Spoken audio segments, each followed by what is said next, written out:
स्वामी समर्थ. स्वागत आहे तुमचं माझ्या व्हिडिओमध्ये. तर तुम्हाला तर सगळ्यांना माहीत आहे की माझ्या पायाला लागल्यामुळं मी बेडवरच असते. मला काहीच काम करता येत नाही, मला चालता पण येत नाही. तर मायरा कशी माझ्यासोबत खेळती बघा, ती खूप बोर होती बेडवरच. म्हणजे आता ती एकतर खेळकर झालेली आहे आणि तिला दिवसभर बेडवर मी बांधून ठेवते, नाही तर मग मी तिला काहीतरी खेळणं वगैरे देऊन तिला नादवते. पण ती बोर होती आणि अचानक तिला असं काहीतरी तिच्या आवडीचं जर दिलं ना खेळणं, तर बघा किती खुश होती.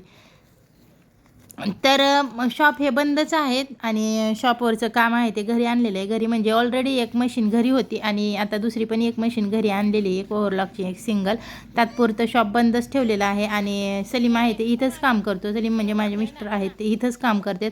सकाळी सकाळी पलीकडे काम चाललं होतं, चहा नाश्ता झाला होता आणि ते म्हणले की पहिलंच त्यांना एक 16 टी-शर्ट अर्जंट द्यायचे होते. ते 16 टी-शर्टचं काम करत होते. इकडं पार्लरचा सेटअप लावलेला आहे, इकडेच मशनी ठेवलेल्या आहेत.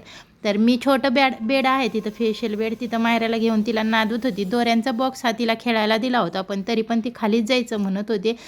16 टी-शर्टची ऑर्डर वगैरे काढली त्यांनी. घरातली साफसफाई, भांडे, स्वयंपाक वगैरे सगळं तीच करतं. सध्या तर माझी बहीण देते एक टायमाचा डब्बा तिकडून, संध्याकाळचं फक्त जेवण यांना बनवावं लागतं.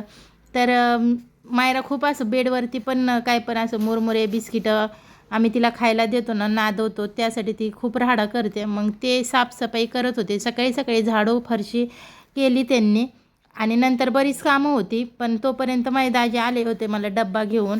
तर हे बघा, कधी कधी म्हणजे कोणी पण असं किती जीव लावलं आपल्याला, कधी कोणी जीव नाही लावत आणि कधी असं कोणी आपल्याला अचानक जर जीव लावायला लागलं तर किती छान वाटतं. तर दाजींनी मला जेवायला वगैरे दिलं.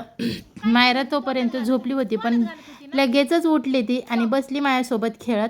आणि बालभक्तीचं पुस्तक मी तिला म्हणजे आत्तापासूनच तिच्या कानावर बालभक्तीचे श्रवण पडेल म्हणून मी तिच्यासमोर बालभक्तीचं पुस्तक वाचत असते. पण ती रोज एक एक पान तोडून तोंडात घालत असते. तिला म्हणजे असं कागद, केस, दोरे खायला खूप आवडतं. काय काय झालं काय माहिती, म्हणजे ह्या गोष्टी तिला जास्त आवडतात आणि लगेचच तोंडात घालते. माझ्या पायाची पट्टी आहे ना करायची होती, त्यासाठी डॉक्टरांना घरी आणायला गेले होते ते ड्रेसिंग करायला. पण डॉक्टर काय आले नव्हते, 6 वाजता येणार होते. तोपर्यंत म्हणलं माझ्या मैत्रिणीने मला जे ब्लाऊज शिवून दिलेले होते ते ब्लाऊज मी घालून बघते. ब्लाऊज एकदम छान शिवलेले आहेत आणि मला तर खूप आवडले. फिनिशिंग एकदम छान आहे. तिला हे पहा, ही ऑर्गेन्झा साडी आहे आणि त्याच्यावरती असा हा पूर्ण वर्कचा ब्लाऊज आहे.